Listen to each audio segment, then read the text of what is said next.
Good evening, and welcome to Beyond the Copyright, a collection of public domain readings by me, Mike Jesus Langer.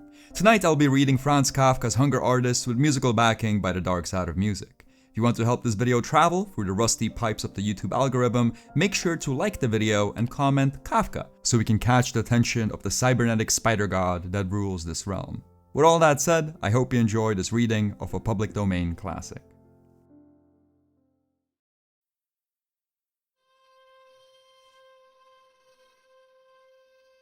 In the last decades, interest in hunger artists has declined considerably. Whereas in earlier days, there was good money to be earned putting on major productions of this sort under one's own management, nowadays that is totally impossible. Those were different times. Back then, the hunger artist captured the attention of the entire city. From day to day while the fasting lasted, participation increased. Everyone wanted to see the hunger artist at least daily. During the final days, there were people with subscription tickets who sat all day in front of the small barred cage. And then, there were even viewing hours at night, their impact heightened by torchlight. On fine days, the cage was dragged out into the open air, and then the hunger artist was put on display particularly for the children. While for grown-ups, the hunger artist was often merely a joke, something they participated in because it was fashionable, the children looked on amazed. Their mouths open, holding each other's hands for safety as he sat there on scattered straw, spurning a chair, in black tights looking pale with his ribs sticking out prominently, sometimes nodding politely, answering questions with a forced smile, even sticking his arm out through the bars to let people feel how emaciated he was, but then completely slinking back into himself, so that he paid no attention to anything, not even to what was so important to him. The striking of the clock, which was the single furnishing in the cage, merely looking out in front of him with his eyes almost shut and now and then sipping from a tiny glass of water to moisten his lips. Apart from the changing groups of spectators, there were also constant observers chosen by the public. Strangely enough, they were usually butchers, who, always 3 at a time, were given the task of observing the hunger artist day and night so that he didn't get something to eat in some secret manner. It was, however, merely a formality, introduced to reassure the masses, for those who understood knew well enough that during the period of fasting, the hunger artist would never, under any circumstance, have eaten the slightest thing, not even if compelled by force. The honor of his art forbade it. Naturally, none of the watchers understood that. Sometimes, there were nightly groups of watchers who carried out their vigil very laxly, deliberately sitting together in a distant corner and putting all their attention into playing cards there, clearly intending to allow the hunger artist a small refreshment, which, according to their way of thinking, he could get from some secret supplies. Nothing was more excruciating to the hunger artist than such watchers. They depressed him. They made his fasting terribly difficult.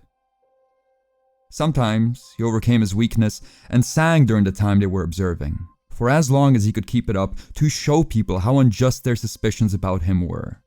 But that was little help. For then, they just wondered among themselves about his skill at being able to eat even while singing. He much preferred the observers who sat down right against the bars and, not satisfied with the dim backlighting of the torch, illuminated him with electric flashlights. The glaring light didn't bother him in the slightest. Generally, he couldn't sleep at all, and he could always doze under any lighting and at any hour, even in an overcrowded, noisy auditorium. With such observers, he was very happily prepared to spend the entire night without sleeping. He was very pleased to joke with them, to recount stories from his nomadic life and then, in turn, to listen to their stories, doing everything just to keep them awake, so that he could keep showing them once again that he had nothing to eat in his cage, that he was fasting as none of them could.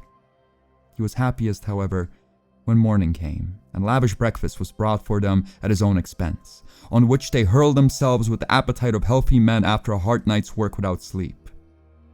True, there were still people who wanted to see in his breakfast an unfair means of influencing the observers, but that was going too far, and if they were asked whether they wanted to undertake the observers' night shift for its own sake, without the breakfast, they excused themselves, but nonetheless, they stood by their suspicions.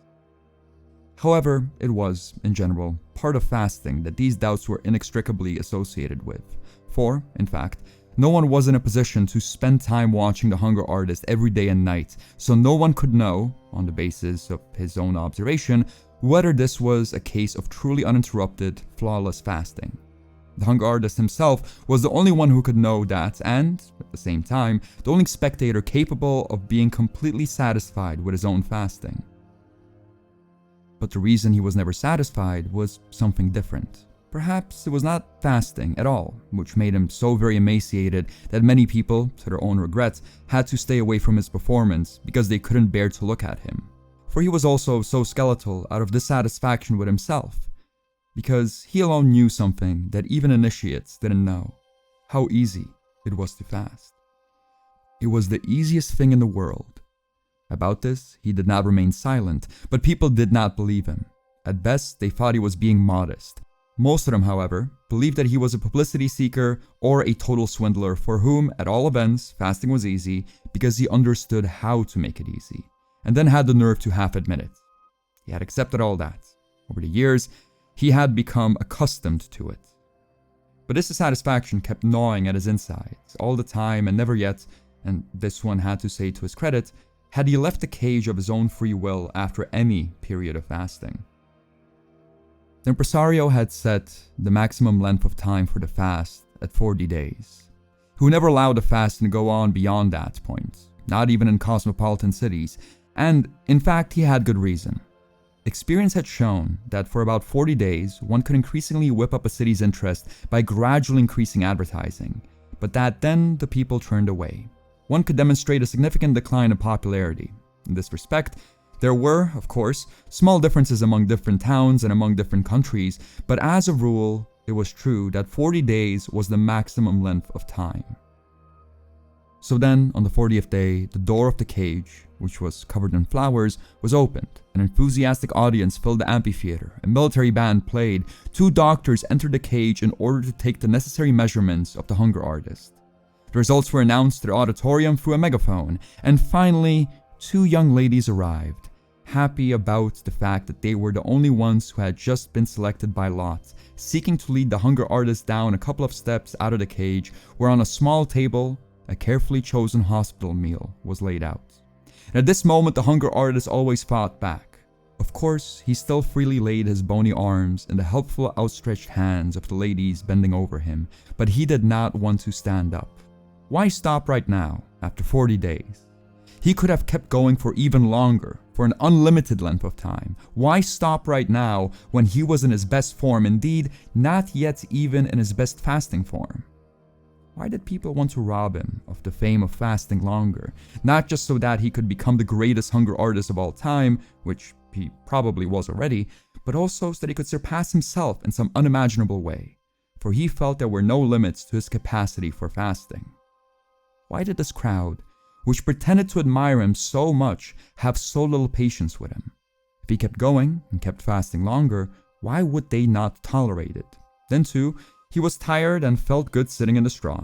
Now, he was supposed to stand up straight and tall and go to eat, something which, when he just imagined him, made him feel nauseous right away. With great difficulty, he repressed mentioning this only out of consideration for the woman. And he looked up into the eyes of these women, apparently so friendly but in reality so cruel, and shook his excessively heavy head on his feeble neck. But then happened what always happened. The impresario came and in silence, the music made talking impossible, raised his arms over the hunger artist as if inviting heaven to look upon its work here on the straw. This unfortunate martyr, something the hunger artist certainly was, only in a completely different sense, then grabbed the hunger artist around his thin waist, in a process wanting with his exaggerated caution to make people believe that here he had to deal with something fragile, and handed him over, now without secretly shaking him a little, so that the hunger artist's legs and upper body swung back and forth uncontrollably, to a woman, who had, in the meantime, turned as pale as death.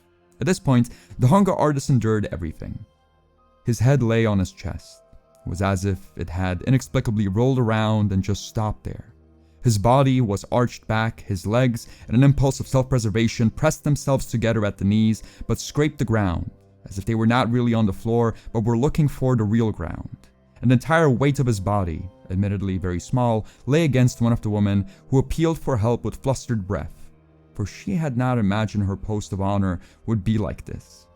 And then stretched her neck as far as possible to keep her face from the least contact with the hunger artist. But then, when she couldn't manage this, and her more fortunate companion didn't come to her assistance, but trembled and remained content to hold in front of her the hunger artist's hand, that small bundle of knuckles, she broke into tears, to the delighted laughter of the auditorium, and had to be relieved by an attendant who had been standing ready for some time.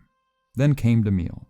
The impresario put a little food into the mouth of the hunger artist, now half conscious as if fainting, and kept up a cheerful patter designated to divert attention away from the hunger artist's condition. Then a toast was proposed to the public, which was supposedly whispered to the impresario by the hunger artist. The orchestra confirmed everything with a great fanfare, people dispersed, and no one had the right to be dissatisfied with the event. No one except the hunger artist. He was always the only one. He lived this way, taking small regular breaks for many years, apparently in the spotlight, honored by the world, but for all that his mood was usually gloomy, and it kept growing gloomier all the time because no one understood how to take him seriously. But how was he to find consolation? What was there left for him to wish for? And if a good-natured man who felt sorry for him ever wanted to explain to him that his sadness probably came from his fasting, then it could happen that the hunger artist responded with an outburst of rage and began to shake the bars like an animal, frightening everyone. But impresario had a way of punishing moments like this, something he was happy to use. He would make an apology for the hunger artist to the assembled public, conceding that the irritability had been provoked only by his fasting. Something quite intelligible to well-fed people and capable of excusing the behavior of the hunger artist without further explanation. From there, he would move on to speak about the equally hard-to-understand claim of the hunger artist that he could go on fasting for much longer than he was doing. He would praise the lofty striving, the goodwill, and the great self-denial no doubt contained in his claim. But then would try to contradict it simply by producing photographs, which were also on sale, for in the pictures one could see that the hunger artist on the 40th day of his fast, in bed, almost dead from exhaustion. Although the hunger artist was very familiar with this perversion of the truth, it always strained his nerves again and was too much for him. What was a result of the premature ending of the fast, people were now proposing as its cause. It was impossible to fight against this lack of understanding, against this world of misunderstanding. In good faith, he always listened eagerly to an impresario at the bars of his cage, but each time, once the photographs came out, he would let go of the bars and, with a sigh, sink back into the straw, and a reassured public could come up again and view him. When those who had witnessed such scenes thought back on them a few years later, often they were unable to understand themselves. For in the meantime, that change mentioned above had set in. It happened almost immediately. There may have been more profound reasons for it, but who bothered to discover what they were? At any rate, one day, the pampered hunger artist saw himself abandoned by the crowd of pleasure seekers who preferred to stream to other attractions. The impresario chased around half of Europe one more time with him, to see whether he could rediscover the old interests here and there. It was all futile. It was as if a secret agreement against the fasting performances had developed everywhere. Naturally, it couldn't really have happened all at once, and people later remembered some things which in the days of intoxicating success they hadn't paid sufficient attention to. Some inadequately suppressed indications, and I was too late to do anything to counter them. Of course, it was certain that the popularity of fasting would return once more someday, but for those now alive, that was no consolation. What was the hunger artist to do now? A man whom thousands of people had cheered on could not display himself in show booths at small fun fairs. The hunger artist was not only too old to take up a different profession, but was also fantastically devoted to fasting more than anything else. So he said farewell to an impresario, an incomparable companion on his life's road, and let himself be hired by a large circus. In order to spare his own feelings, he didn't even look at the terms of his contract at all. A large circus, with its huge number of men, animals, and gimmicks, which are constantly being let go and replenished, could use anyone at any time, even a hunger artist, provided of course his demands are modest.